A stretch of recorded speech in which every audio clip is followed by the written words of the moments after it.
pour le public que nous allons pouvoir découvrir dans la deuxième partie de cette émission, et ce sera après le journal en français. Monsieur Alioune Tine, on était en train de parler de la situation dans les prisons sénégalaises, et je pense bien que nous aurons d'un moment à l'autre le président de la commission des lois de l'Assemblée nationale, honorable Seydou Diouf, qui pourra revenir tout à l'heure sur l'interpellation qui lui a été adressée concernant le fait qu'on ne les a pas encore entendus sur ce dossier-là.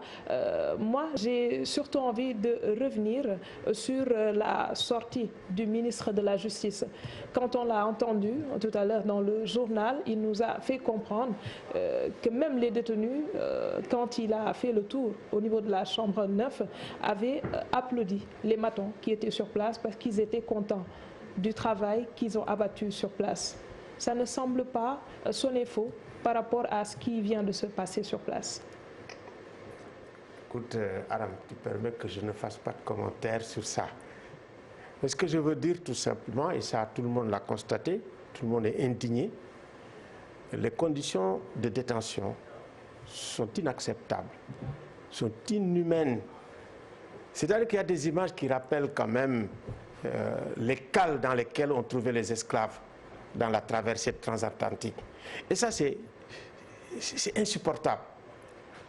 Et ça ne peut pas continuer d'exister. Et de mon point de vue, je pense qu'aujourd'hui, c'est la responsabilité du président de la République, Macky Sall lui-même, qui est engagé. Parce qu'en fait, c'est une atteinte intolérable, permanente à la dignité humaine, c'est-à-dire à notre dignité à tous, y compris à sa dignité à lui-même, le président de la République. Donc, il faut qu'il nous débarrasse définitivement de ces images qui nous font honte. Merci. Et nous comptons sur lui pour le faire. Merci beaucoup. Alors, une page de pub et on revient juste après. Espérer, c'est que ce ne soit pas encore des engagements de plus et que ces engagements soient effectivement suivis d'effet. Alioune Tine, dans l'immédiat, que faudrait-il faire pour aujourd'hui faire en sorte que les détenus qui sont au sein de Rebeuss puissent au moins avoir de l'espoir? Parce que le fait de pouvoir aujourd'hui désengorger ou de construire une autre prison peut peut-être prendre un peu plus de temps, mais dans l'immédiat, que faudrait-il faire pour leur donner un peu plus d'espoir?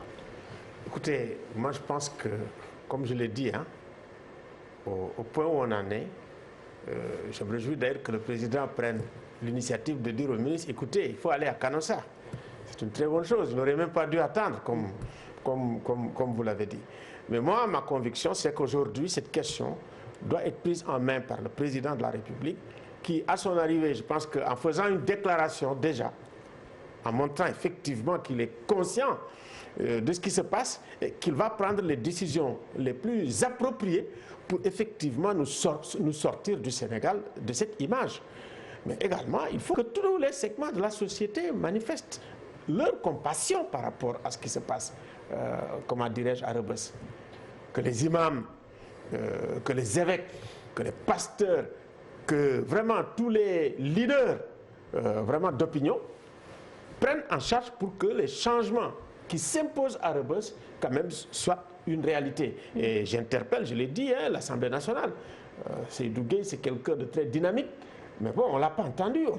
Ne pas entendre dans une situation actuelle ni l'Assemblée, ni les leaders politiques, mais c'est un problème au Sénégal. On va se dire, mais qu'est-ce qui se passe?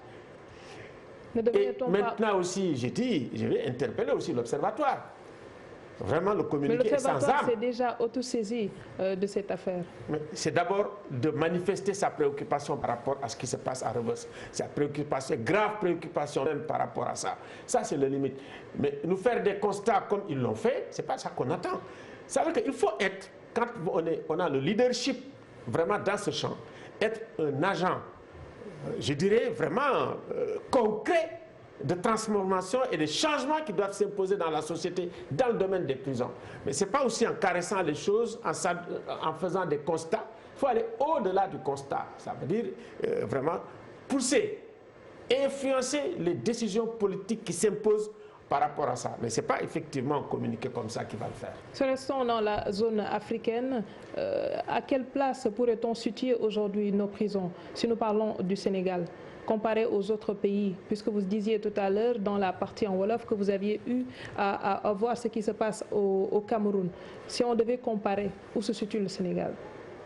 Je ne suis pas entré à l'intérieur, mais j'ai vu quand même les prisons du Cameroun, bon, relativement correctes, certaines. Et j'ai dit effectivement que le Cameroun avait construit des prisons toutes neuves. Ce n'est pas très fréquent aussi vraiment en Afrique. Hein. Il faut dire effectivement qu'en Afrique, le respect de ce qu'on appelle les règles minimales reconnues par les Nations Unies sur les droits des détenus ne sont pas bien respectés partout en Afrique. Hein. Ça, quand même, il faut bien le reconnaître. Mais ce qu'on voit, ces images qu'on voit dans la chambre, et les défaillances, parce qu'en réalité, que les gens soient électrocutés, c'est des défaillances. Les défaillances, ça signifie quoi? Ça signifie tout simplement, les décisions ici ne sont pas proactives. Et puis la réactivité aussi, ça veut dire que nous, on attend une réactivité qui soit positive, qui permette de changer la situation des détenus. Et je pense qu'effectivement, nous sommes en train d'écouter Seydou Gueye, mais surtout, à son retour, nous aimerions vraiment entendre le chef de l'État s'exprimer sur cette question. C'est fondamental. Merci beaucoup à Alioune Tine, qui est le directeur d'Africa Jom Center.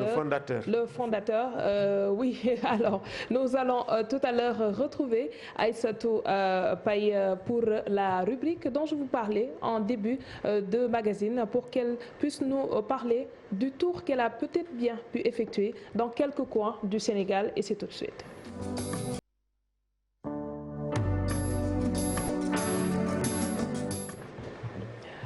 Aïssatou, bonsoir. Bonsoir. Alors, aujourd'hui, direction quelle partie du pays? Direction Kédougou. Kédougou. On va regarder les chutes de Dindéfelo. On va voyager, on va permettre aux Sénégalais de voyager un peu. Voilà, donc moi j'ai fait un constat, Aram. Nous Sénégalais, moi y compris, je connais pas trop bien, je voyage pas trop dans mon pays. Donc je me suis dit, pourquoi pas vous faire connaître certains endroits du Sénégal. On va commencer aujourd'hui par Dindéfelo à Kédougou. Je vous laisse regarder quelques images et ça vous donnera sûrement des envies. Que voilà, j'avais un petit tour sur le plan professionnel à faire, et donc je vous invite, vous Sénégalais, à découvrir votre pays. On parle d'émergence tout le temps, mais approprions-nous ce qui est à nous, et tous les vendredis avec Aram, avec Barka ou avec quelqu'un d'autre, on va essayer de découvrir le Sénégal avec nous, parce qu'on a beaucoup de choses à vous faire partager. Au-delà du tourisme local, aujourd'hui tu nous as parlé des sites, mais j'espère bien qu'on pourra également parler des mets, des saveurs qu'on pourrait découvrir. On parlera certainement. De gastronomie. Je suis allée à Pathé Badjo. Non, c'était pas Pathé Badjo. J'ai oublié le nom du village. C'était à Richard Toll. Et je suis arrivée la nuit. Il y avait un mariage. Et l'accueil qui m'a été réservé, j'étais comme ça, j'étais scotchée. Voilà, on nous a mis des tapis par terre. Voilà, on a jeté des coussins par-ci, par-là. Et quand on est arrivé, la première chose qu'ils m'ont offert, c'est un petit bocal de lait caillé qu'ils ont mis dans une calebasse. Et il y avait le petit, comment on appelle ça encore, Chiwolof, on dira coq. Voilà, donc ils me l'ont offert et ils l'ont offert avec tant d'hospitalité. Il y avait la musique et leur musique avec le riti et tout. Et donc je me suis dit, et là dans ma tête ça a fait tilt, je me suis dit non, il y a tellement de choses naturelles, saines et bonnes à découvrir ici dans le Sénégal, même si c'est à des centaines de kilomètres. Et voilà, j'ai voulu partager ça avec vous. Et j'espère que pour bientôt, ce sera des images, ce sera des interviews et de belles choses. Voilà. Barka, on a ce complexe à utiliser les produits locaux, à favoriser le consommer local.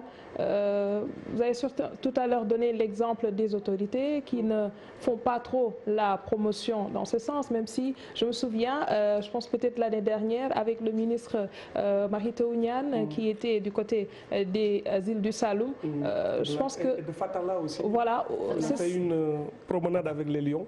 Ce serait bien qu'au-delà de ces sites touristiques, qu'on puisse aujourd'hui inculquer à la population le fait qu'on a besoin de commencer chez soi pour pouvoir au moins participer au développement du pays. Oui, le consommer local ne doit pas être qu'un slogan creux.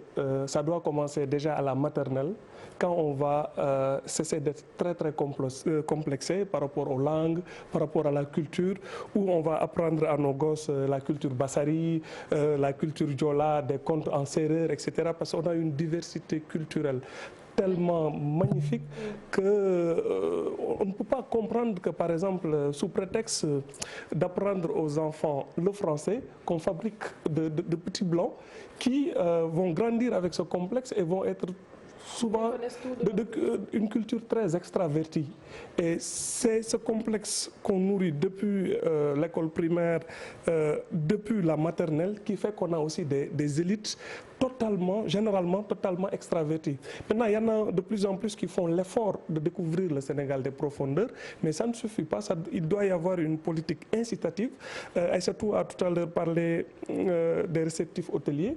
Le Sénégal fait partie des pays qui ont les hôtels les plus chers au monde, sans que la qualité de vie ou d'accueil soit proportionnelle à ce prix.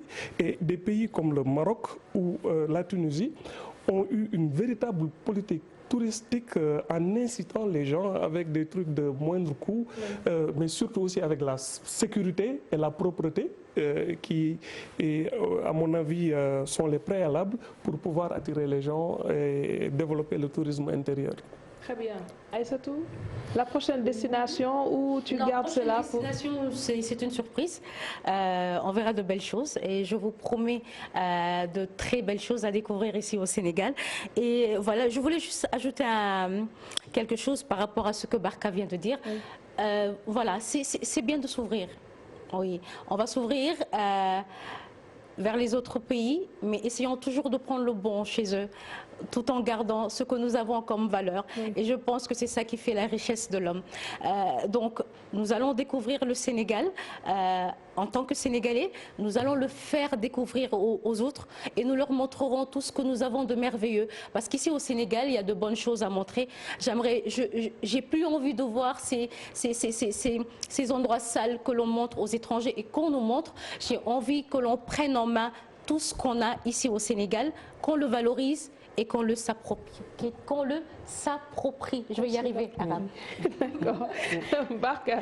Alors, rendez-vous la semaine prochaine. Je comprends qu'aujourd'hui, c'était limite et j'ai pas envie de dire qu'on a fait la même chose qu'avec Daouda Mine, mais heureusement que vous étiez avec nous sur le plateau, mais donnez également rendez-vous au public, puisque tous les mercredis, vous devriez être là et leur présenter quelque chose. On peut avoir une idée de ce qui sera fait. Avec un immense plaisir et je pense que vous aurez des invités de qualité chaque soir comme Alioune Tine, de gros calibre sur votre plateau et que ce rendez-vous sera un rendez-vous pérenne pour les téléspectateurs. Merci beaucoup à Aïssatou et à Barkaba. Merci également à vous de nous avoir suivis. Mention spéciale toujours à Chérif Dia et à toutes les personnes qui nous ont permis de pouvoir vous présenter ce magazine. Excellent week-end en compagnie de nos programmes. On se donne rendez-vous lundi, Inch'Allah, avec Souleymane Nia et le reste de l'équipe, le directeur de l'info bien entendu. Et on démarre en feu, on peut le dire ainsi. Passez un excellent week-end.